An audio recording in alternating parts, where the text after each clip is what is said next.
Welcome to Luca is a Billionaire, where the only thing I invest in is your answers. You start by removing the batteries and examining them for corrosion. This prevents short circuits. Once done, use compressed air or a soft brush to clear the emitter and buttons so signals travel. Next, power cycle the Chromecast by unplugging its power for 60 seconds. This resets the receiver's pairing state. Make sure the Chromecast is on the TV and your phone is on the same Wi-Fi so pairing can succeed when you attempt reconnecting.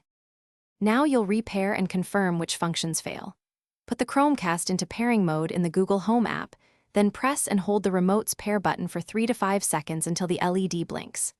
Once paired, test navigation, volume, home, and back buttons to isolate the issue.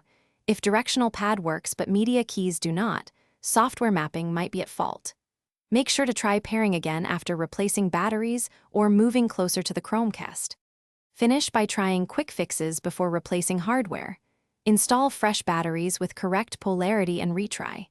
If that fails, perform a factory reset of the remote, commonly holding back and home for 10 seconds, then repair through Google Home. If you still have problems, contact support or buy an inexpensive replacement remote.